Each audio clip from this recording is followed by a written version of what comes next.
মেঘভাঙা বৃষ্টিতে বিপর্যস্ত গোটা উত্তরাখণ্ড। এই মুহূর্তে একের পর এক জায়গায় ধস নেমেছে, একের পর এক বাড়ি ভেঙে গিয়েছে, হোমস্টে ভেঙে গিয়েছে, হোটেল ভেঙে গিয়েছে।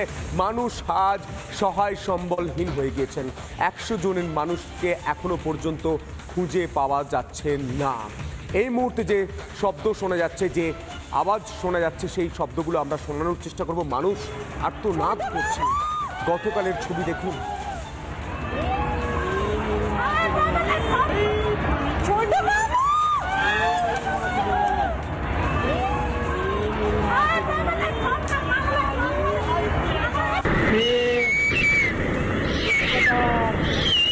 कैसे गिरा भाई?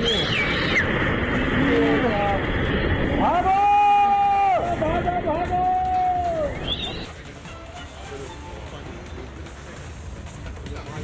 উত্তরকাশীর ধরালি গ্রাম, সেখানে বিপর্যস্ত হয়ে গিয়েছে জনজীবন। গতকালের ছবিটা আপনাদের দেখালাম। আজকের কি ছবি? গ্রাউন্ড জিরো থেকে আমাদের প্রতিনিধি তুলে ধরছেন সেই ছবি। রিপাবলিক বাংলা গ্রাউন্ড জিরোতে পৌঁছে যায়। আজ কি ছবি উঠে আসছে দেখুন। देखिए मैं आपको एसडीआरएफ की टीम बता रहा हूँ। एसडीआरएफ की टीम के पास देखिए बैग है। দেখুন এসডিআরএফ দলের ব্যাগ রয়েছে, জিনিসপত্র রয়েছে। এই এসডিআরএফ এর দল গ্রাউন্ড জিরো যাচ্ছে, উদ্ধার করে মানুষকে নিয়ে আসছে। যারা জখম তাদের উত্তরকাশীতে পাঠানো হয়েছে, যারা বেশি জখম তাদের দেরাদুনের হেলিপ্যাডে নামানো হচ্ছে। মেঘভাঙা বৃষ্টিতে 6 জনের মৃত্যু হয়েছে, 100 জনেরও বেশি নিখোঁজ। এনডিআরএফ, এসডিআরএফ, সেনাবাহিনী, আইটিবিপি দিনরাত এক করে উদ্ধার কাজ চালাচ্ছে। এখনো পর্যন্ত আমরা জানি এই মেঘভাঙা বৃষ্টি এবং হরপা বানের জেরে এখনো পর্যন্ত 5টি দেহ উদ্ধার হয়েছে। বহু মানুষ, 100 জনেরও বেশি মানুষ নিখোঁজ রয়েছে এবং তারই মধ্যে বৃষ্টি কিন্তু চলছে। আজও কখনো মাঝারি বৃষ্টি, কখনো বেশি বৃষ্টি, বা কখনো দেখতে পাওয়া গিয়েছে বৃষ্টি হয়তো কিছুটা থেমেছে কিন্তু তারপর আবার বৃষ্টি। এবং এই পরিস্থিতিতে একই সঙ্গে যখন এরকম একটা বিপর্যস্ত পরিস্থিতি তৈরি হয়েছে ধরালি গ্রাম সহ বিস্তীর্ণ এলাকায়, সেই জায়গা থেকে এসডিআরএফ, এনডিআরএফ এবং সেনা তারা দুর্গম জায়গাগুলো, যেখানে ভাঙনে একেবারে সব কিছু শেষ হয়ে গিয়েছে কার্যত, সেই সমস্ত জায়গাগুলোয় উদ্ধার কাজ চালিয়ে যাচ্ছে। এবং উদ্ধার কাজ চালিয়ে এখনো পর্যন্ত 413 জনকে উদ্ধার করা সম্ভব হয়েছে এসডিআরএফ, এনডিআরএফ এবং সেনার তরফ থেকে। এবং সেই সঙ্গে ইতিমধ্যে উত্তরাখণ্ড সরকারের তরফ থেকে যে ব্যবস্থা নেওয়া হয়েছে, সেখানে রুদ্রপ্রয়াগ, চামোলি, আলমোড়া বা পিথোরাগড়, হরিদ্বার সহ বেশ কিছু জায়গায়, যে জায়গাগুলো ক্ষতিগ্রস্ত হয়েছে এবং যে জায়গাগুলো ক্ষতিগ্রস্ত হতে পারে এই বৃষ্টির জন্য, মেঘভাঙা বৃষ্টি যদি আবার হয় সেই জন্য, সেই সমস্ত এলাকায় স্কুল থেকে শুরু করে অঙ্গনওয়াড়ি কেন্দ্র সমস্ত কিছু বন্ধ রাখার সিদ্ধান্ত নেওয়া হয়েছে। এবং সেই সঙ্গে সেনা ক্যাম্পে নিখোঁজ যারা আহত তাদের ইতিমধ্যেই চিকিৎসা করার সিদ্ধান্ত নেওয়া হয়েছে।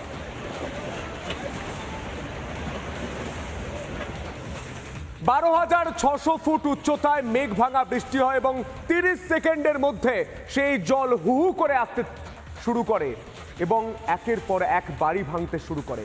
সেই মারাত্মক ছবিটা গতকাল থেকে আমরা দেখিয়েছি। আজকের যে পরিস্থিতি, সেই পরিস্থিতির ছবি দেখতে পাচ্ছেন। 12,600 ফুট উঁচুতে মেঘভাঙা বৃষ্টি এবং তারপরে হরপা বান, পাহাড়ের বুক চিরে নিচ দিয়ে নামতে আসে এই হরপা বান। 30 সেকেন্ডের মধ্যে তছনছ করে দেয় উত্তরাখণ্ডের উত্তরকাশী ধরালি গ্রাম। পাহাড় থেকে সাক্ষাৎ মৃত্যু দূত হয়ে ক্ষীরগঙ্গা ধরে নেমে আসে হরপা বান। এই মুহূর্তে সেই ছবিটা দেখুন। আজকের পরিস্থিতি দেখুন, এই পরিস্থিতি দেখুন। এই অবস্থায় দাঁড়িয়ে রয়েছে হরপা বানে বিপর্যস্ত গোটা উত্তরাখণ্ড। কাদা জল ঢুকে গিয়েছে, বাড়িতে ভেঙে গিয়েছে হোটেল। এই জায়গায় দাঁড়িয়ে মানুষ ঘুরতে ভালোবাসতেন, একটু প্রকৃতি দেখতে ভালোবাসতেন। সেই প্রকৃতি আজ মৃত্যু দূত। সেই প্রকৃতির কোলেই মৃত্যু হচ্ছে একাধিক মানুষের। এখনো পর্যন্ত 100 জনের খোঁজ পাওয়া যাচ্ছে না। বাড়ি ভেঙে গিয়েছে, হোটেল ভেঙে গিয়েছে, হোমস্টে ভেঙে গিয়েছে, জনজীবন ব্যাহত হয়ে গিয়েছে। এই মুহূর্তে সেই ছবিগুলো দেখতে পাচ্ছেন।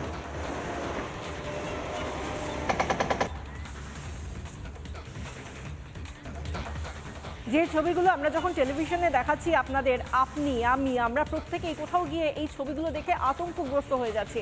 সেই এলাকায় মানুষ কিভাবে রয়েছেন, সেখানকার মানুষ যারা আজও কোনো মতে তারা হয়তো সহায় সম্বলহীনভাবে রয়েছেন, তারা কিভাবে রয়েছেন, তাদের কাছে পৌঁছে গিয়েছিলেন উত্তরাখণ্ডের মুখ্যমন্ত্রী পুষ্কর সিং ধামি। সেখানে গিয়ে যারা স্থানীয় বাসিন্দা তাদের সঙ্গে কথা বলেন। হর্ষিল থেকে শুরু করে ধারালি বাজার সেই সমস্ত এলাকায় পৌঁছে যান পুষ্কর সিং ধামি, কথা বলেন স্থানীয়দের সঙ্গে এবং সেনা আধিকারিকরা তাদের সঙ্গেও যেরকম কথা বলেন, এলাকাগুলো ঘুরে ঘুরে পায়ে হেঁটে দেখেন পুষ্কর সিং ধামি এবং সেই সঙ্গে প্রধানমন্ত্রী নরেন্দ্র মোদী তিনি কথা বলেন পুষ্কর সিং ধামির সঙ্গে। উত্তরাখণ্ডের মুখ্যমন্ত্রী তাঁকে পুরো বিষয়টা টেলিফোনে জানিয়েছেন এবং সব রকম যা যা প্রয়োজন হবে, যা যা সহযোগিতার প্রয়োজন হবে সমস্ত কিছু প্রদান করার আশ্বাস দিয়েছেন প্রধানমন্ত্রী নরেন্দ্র মোদী।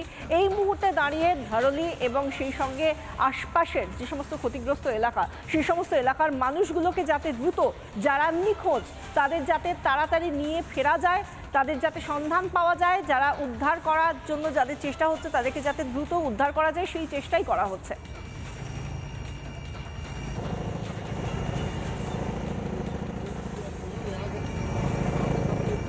পুষ্কর সিং ধামি তিনি আজ পৌঁছে গিয়েছিলেন ধারালি বাজার থেকে শুরু করে হর্ষিল এলাকায়, সেখানে মানুষের সঙ্গে কথা বলেছেন যারা সব কিছু হারিয়েছেন, যারা হয়তো নিজেদের স্বজনকে এখনো খুঁজে পাচ্ছেন না, বা যে 5 জনকে এখনো পর্যন্ত তাদের মৃত বলে জানা গিয়েছে তাদের বাড়ির লোকজন, তাদের সঙ্গেও কথা বলেছেন। সব দেখে শুনে কি বললেন উত্তরাখণ্ডের মুখ্যমন্ত্রী পুষ্কর সিং ধামি, শুনুন। सभी एजेंसियां हमारी वहाँ पर काम कर रही है, सेना के लोग भी काम कर रहे हैं, बचाव और राहत के काम में आईटीबीपी लगी है, एनडीआरएफ, एसडीआरएफ, राहत का जो परिचालन केंद्र है देहरादून का काम कर रहा है, 24 घंटे समन्वय बना रहा है। सेना के हेलीकॉप्टर भी तैनात हैं। मैं आदरणीय प्रधानमंत्री जी का भी धन्यवाद करता हूँ। कल भी उन्होंने हर संभव मदद का, सहायता का और आज भी पूरी जानकारी ली है। এই বিপর্যয় কবে থামবে, বৃষ্টি কবে থামবে? মৌসুম ভবন বলছেন এখন বৃষ্টি থামার কোনো লক্ষণ নেই, অন্তত 9 আগস্ট পর্যন্ত এই দুর্যোগ চলবে নৈনিতালে, এই দুর্যোগ চলবে হরিদ্বারে। এবং শুধু তাই নয়, মৌসুম ভবন জানাচ্ছে আগামী 24 ঘন্টায় হরিদ্বার, নৈনিতাল, উধমসিংহ নগর জেলায় ভারী বৃষ্টির সম্ভাবনা রয়েছে এবং উত্তরাখণ্ডের অন্য জেলাগুলিতে কম বেশি বৃষ্টি চলবে। উত্তরাখণ্ডে বৃষ্টি থামার কোনো সম্ভাবনা নেই, তাই বৃষ্টি চলা মানে বিপর্যয় যে কোনো সময় হতে পারে। 9 আগস্ট পর্যন্ত বিপর্যয় চলবে এমনটা মনে করা হচ্ছে। আজকের ছবিটা দেখুন, জায়গায় জায়গায় ধস, জায়গায় জায়গায় বাড়ি ডুবে গিয়েছে, জায়গায় জায়গায় কাদা স্রোত এই মুহূর্তে পৌঁছে যাচ্ছে বা ঢুকে গিয়েছে বাড়িতে। মৌসুম ভবন পরিষ্কার জানিয়ে দিয়েছে আগামী 24 ঘন্টা কিন্তু বৃষ্টি হবে, তার সঙ্গে সঙ্গে এই সম্ভাবনা 9 আগস্ট পর্যন্ত দুর্যোগের সম্ভাবনা থেকে যাচ্ছে। ये मुकबा और दिवाली को जोनेला पुल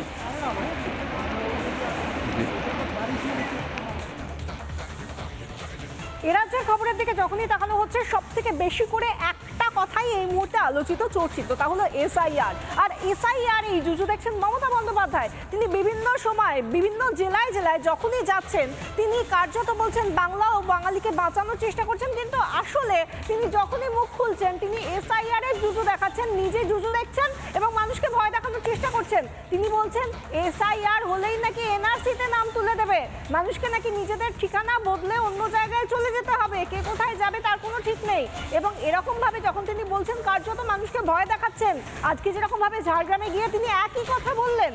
কিন্তু এসআইআর এর আবহে যেখানে স্বচ্ছ একটা ভোটার তালিকা তৈরির কথা জাতীয় নির্বাচন কমিশন বলছে, সেখানে কেন শুধু শুধু মানুষকে ভয় দেখাচ্ছেন তিনি? মুখ্যমন্ত্রী কি বললেন শুনুন।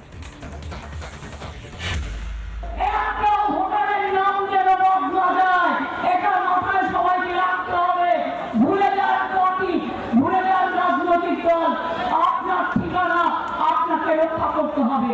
আমরা দাঁড়িয়ে থাকবো পাহারা দাঁড়িয়ে, সবাই দাঁড়িয়ে দাঁড়িয়ে ভোটার লিস্টে নাম তুলবেন। আর যদি কেউ বলে এই চাই ওই চাই, এটা হলো না, কেন হবে? এটা তোমার সম্পত্তি, এই দেশটা আমাদের, তোমাদের নয়। একবার বললো এপিক কার্ড করো, আমরা কত লড়াই করেছি, আমার এলাকা থেকে মারা গেছে, 21 জেলায় প্রাণ দিয়েছে। এরপরে কি করলেন? আধার কার্ড। আধার কার্ড কেন করবেন কেন? হলে এসআইআর চলে যাবে মমতার চেয়ার, সেই কারণে এসআইআর নিয়ে মিথ্যাচার করছেন মমতা বন্দ্যোপাধ্যায়। এটা রাজনৈতিক বক্তব্য, রাজনীতির কথা যারা বলছেন তারাই কথা বলছেন, কিন্তু আমরা বোঝার চেষ্টা করছি যে এসআর হলে যে মৃত ভোটার জানা যাবে, যে বাংলাদেশি ভোটার জানা যাবে, যে রোহিঙ্গা ভোটার জানা যাবে। এতে মমতা বন্দ্যোপাধ্যায়ের আপত্তি কেন? মমতা বন্দ্যোপাধ্যায় শুধু তাই নয়, এই কাজ নির্বাচন কমিশন করছেন বলে নির্বাচন কমিশন যে সরকারি আধিকারিকের বিরুদ্ধে ব্যবস্থা নিচ্ছেন, মমতা বন্দ্যোপাধ্যায় বলছেন চমকে ধুমকে কোনো লাভ হবে না। এ কথা একবার নয় 100 বার বলছেন, এসআর নিয়ে মিথ্যা কথা বলছেন এবং আজ সরাসরি নির্বাচন কমিশনকে চ্যালেঞ্জ করে বসেছেন। কি বলেছেন তিনি শুনবেন।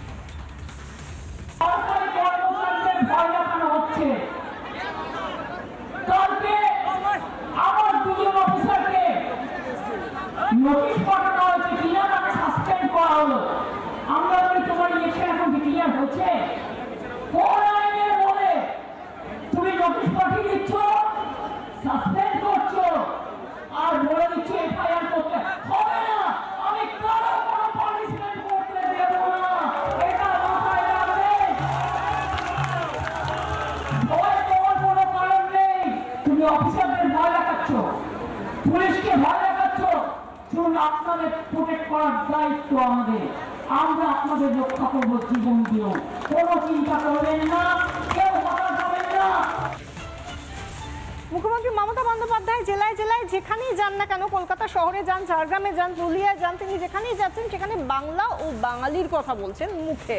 সেখানে প্রতিকৃতি নিয়ে হাঁটছেন, পেন্সিল স্কেচ নিয়ে হাঁটছেন, বিশ্বকবি রবীন্দ্রনাথ থেকে শুরু করে বিবেকানন্দ, তাদের প্রতিকৃতি নিয়ে ঘুরছেন। কিন্তু যখনই কথা বলছেন তখন হয়ে যাচ্ছে সেটা এসআইআর এর প্রসঙ্গ। আবার তিনি যখন আজকে এই মনীষীদের কথা বলছেন তখন তিনি শ্রদ্ধা জানাতে গিয়ে যে কাজটা করলেন সেটা কি আদতে শ্রদ্ধা নাকি অশ্রদ্ধার কাজ? তিনি নিজের গলায় একটা হলুদ উত্তরীয় ছিল, সেই উত্তরীয়টা খুললেন, খুলে সামনেই ছিল ঈশ্বরচন্দ্র বিদ্যাসাগরের একটি প্রতিকৃতি, আবক্ষ প্রতিকৃতির। সেই প্রতিকৃতিতে তাকে সেই তার যে নিজস্ব যে উত্তরীয় সেটা খুলে দিলেন একজন পুলিশ কর্মীর কাছে হাতে, এবং সেটা পরিয়ে দেওয়া হলো ঈশ্বরচন্দ্র বিদ্যাসাগরের মূর্তিতে। এটা কি আদতে সম্ভব? এটা সম্মান প্রদান নাকি অভদ্রতা? কি বলছেন শুভেন্দু অধিকারী, শুনুন। উনি কার্যত উন্মাদ হয়ে গেছেন ইলেকশন কমিশনের এই সাসপেনশনের অর্ডারে, এবং যেভাবে মানুষ বিরুদ্ধে নেমেছে আপনি ভাবতে পারেন নবজাগরণের অগ্রদূত বিদ্যাসাগরের মহোদয়ের নিজের গলার উত্তরীয় বা ওই কাপড় খুলে পরিয়েছে। এই বাঙালি সংস্কৃতি, ভারতীয় সংস্কৃতির ইনি তার প্রতীক। নিজের গলার উত্তরীয় কেউ কখনো বিদ্যাসাগরের গলায় পড়াতে পারে, মূর্তির গলায়? এটা কি সত্যি সম্ভব যদি সত্যি তার মনে শ্রদ্ধা থাকে বিদ্যাসাগরের জন্য? এবং তিনি বলছেন মুখে যে তিনি নাকি বাংলা ও বাঙালি নিয়ে তার অন্তরে একমাত্র সম্পদ নিয়ে বেঁচে থাকেন। কিন্তু সত্যি যদি তাই হয় তাহলে তিনি যেখানেই যাচ্ছেন কেন এসআইআর নিয়ে মানুষকে এত ভুল বোঝাচ্ছেন কেন? তিনি কি চান না যে বাংলাদেশের রোহিঙ্গারা এই দেশের ভোটার তালিকা থেকে বাদ যান? যেভাবে আমরা প্রত্যেক মুহূর্তে দেখতে পাচ্ছি যে মৃত ভোটার থেকে অস্তিত্বহীন ভোটার ছেয়ে গিয়েছে ভোটার লিস্ট, সেই জায়গা থেকে নিজের দেশের, নিজের বাংলার ভোটার লিস্টটাকে স্বচ্ছ করতে চান না? বিভিন্ন সময় কি বলেছেন মুখ্যমন্ত্রী, শোনাবো নাকি একবার?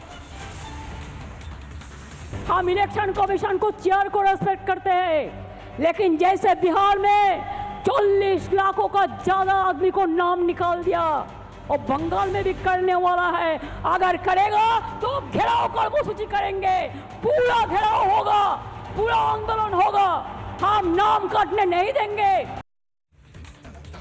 মমতা বন্দ্যোপাধ্যায় বাঙালি বাঙালি করছেন, মমতা বন্দ্যোপাধ্যায় এই রাজ্যের কথা বলছেন, কিন্তু এ রাজ্যে পথশ্রী রাস্তার হতশ্রী রাস্তার ছবিটা আমি দেখাবো, যেখানে স্কুল ভ্যান উল্টে যাচ্ছে, যেখানে স্কুল ভ্যান উল্টে কার্যত মৃত্যুর সঙ্গে লড়াই করছে স্কুল ছাত্ররা। এই মুহূর্তে দেখুন মুর্শিদাবাদে ফের শ্রীহীন রাস্তার ছবি প্রকাশ্যে। এই মুহূর্তে ছবিটা চালাতে বলবো আমি। লালবাগ যাওয়ার রাস্তা বেহাল, রাস্তায় উল্টে যাচ্ছে স্কুল ভ্যান, পূর্ববর্তী ভ্যান দেখুন উল্টে পড়ে রয়েছে, আর বলেন নাকি রাস্তায় উন্নয়ন দাঁড়িয়ে রয়েছে। উন্নয়ন নয়, মৃত্যু পথ দাঁড়িয়ে রয়েছে। বাংলার কথা বলছেন, বাঙালির কথা বলছেন। দেখুন স্কুলের ছেলেরা মৃত্যুর সঙ্গে লড়াই করছে। উন্নয়নের কথা বলেন না, লজ্জা করে না? উন্নয়ন নয়, এটা মৃত্যু ফাঁদ দাঁড়িয়ে রয়েছে রাস্তায়। বাংলার মানুষ দেখছেন, বাংলা বাংলা বাঙালি বাঙালি ভোটের আগে করছে। বাঙালিকে কি দিয়েছেন? শুভেন্দু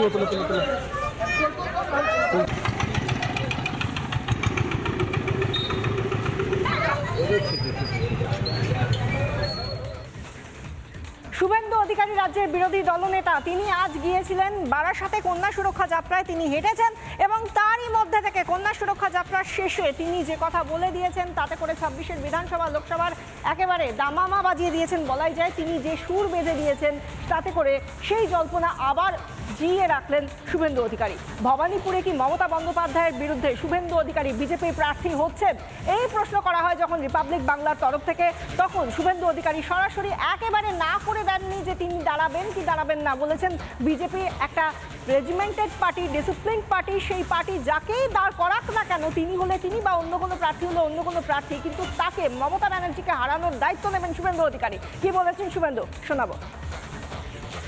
ভবানীপুরে প্রার্থী কে হবেন বিজেপির একটা সংশয় জল্পনা চলছে। পার্টি সিস্টেম আছে, পার্টি করবে। পদ্মফুলে যে দাঁড়াবে তাকে জেতানোর দায়িত্ব বিজেপির সমস্ত কর্মীদের সাথে আমার আছে। উনি আজকে বলেছেন না যে আমি কোথাও হারি না, আমি না চাইলে হারি না, তা আমার কাছে হেরেছেন তো। উনি চেয়েছিলেন হারার জন্য। ভবানীপুরে যে দাঁড়াবেন বিজেপির হয়ে, আপনি দাঁড়ান বা যে দাঁড়া, পার্টি যাকে বলবে, আমরা পার্টি কর্মী, ডিসিপ্লিন পার্টি, যাকে বলবে। মমতা ব্যানার্জিকে ভবানীপুরের মাটিতে হারানোটা কোনো কঠিন নয়। মমতা বন্দ্যোপাধ্যায় বাঙালি বাঙালি বাঙালি অস্মিতার কথা বলছেন, শুভেন্দু অধিকারী বলছেন বাঙালির জনবিন্যাসটাই পাল্টে দিচ্ছেন মমতা বন্দ্যোপাধ্যায়। যদি এসআর না হয় তাহলে বাঙালি সব থেকে বিপদে থাকবে, কারণ জনবিন্যাস পাল্টে যাচ্ছে, রোহিঙ্গারা আসছে, বাংলাদেশিরা আসছে, এই বাংলায় ঘাঁটি গেড়ে বসে থাকছে। কি বলছেন রাজ্যের বিরোধী দলনেতা শুভেন্দু অধিকারী, শুনবেন। বাংলা স্থান বানাতে চান, পশ্চিমবঙ্গের ডেমোগ্রাফি বদলে গেছে, কখন জাগবেন আপনারা? জাগার সময় এসেছে। আমিও 5 বছর আগে মন্ত্রিত্ব ছেড়ে এই বাংলা বাঙালিকে বাঁচানোর জন্য পিসি ভাইপোর পারিবারিক কোম্পানি থেকে, জিহাদিদের কোম্পানি থেকে বেরিয়ে এসে লাগাতার আপনাদের নিয়ে লড়াই সংগ্রাম করার চেষ্টা করছি বিধানসভার ভিতরে এবং বাইরে। লক্ষ্য একটাই। আমরা গতকাল দেখেছিলাম কোচবিহারে শুভেন্দু অধিকারীর কনভয় হামলা চালানো হয়েছিল, তৃণমূলের গুন্ডা বাহিনী সেই হামলা চালিয়েছিল, এবং আজ যখন বারাসাতে কন্যা সুরক্ষা যাত্রায় শুভেন্দু অধিকারী মিছিলের একটা অংশ যখন আইএনটিটিউসির কার্যালয়ের সামনে দিয়ে যায়, সেই সময় ফের তৃণমূলের গুন্ডা বাহিনী আবার বিরোধী বিজেপির ওপর হামলা চালায়। এই হামলা নিয়ে কি বললেন শুভেন্দু, শোনাবো। পায়ে কাটা ফুটেছে, যন্ত্রণা হচ্ছে চোরামূলের, বুঝতে পারছে। এই মিছিলের লম্বাটা দেখে, যখন ফ্লাইওভারে মিছিল ছিল, সামনে এবং পিছন পুরোটা দেখেছে, দেখার পরে আতঙ্কিত হয়ে এসব করছে। এবং যারা করেছে এরা কাঁটাতারের বেড়া নেই, এরা বাংলাদেশ থেকে আসা রোহিঙ্গা বা বাংলাদেশি মুসলমান হতে পারে। খোঁজ নিয়ে আমাদের দেখতে হবে, কারণ বারাসাতেও এ ধরনের উৎপাত চিৎপাত আছে। একাধিকবার রামনবমীর কর্মসূচি, একাধিকবার অভয়ার আন্দোলনে পর্যন্ত রাত জাগার কর্মসূচি, আলো জ্বালার কর্মসূচিতে এখানে প্রতিবাদীরা আক্রান্ত হয়েছেন, সবাই জানেন। তবে আমাকে এসব করে কিছু হবে না, আমি সিপিএমকে তাড়ানো লোক। মমতা বন্দ্যোপাধ্যায় বাঙালি বাঙালি করছেন, কিন্তু মমতা বন্দ্যোপাধ্যায় ভুলে গিয়েছেন বোধহয় বাংলার সংস্কৃতি হিংসা নয়, বাংলার সংস্কৃতি চুরি নয়, বাংলার সংস্কৃতি ধর্ষণ নয় বিশাখা। আর সব থেকে বড় কথা, আলটিমেটলি ভোটটা কিন্তু দেবেন সাধারণ মানুষ। তাদেরকে বোকা ভাবাটা যে কোনো রাজনৈতিক দল বা তার সুপ্রিমোর জন্য অত্যন্ত বড় বোকামি। এখন বাংলার প্রাইম টাইম এখানে একটা শেষ করছি, তবে তারপরে একটা বিরতির পর আবার ফিরে আসছি, সঙ্গে থাকুন।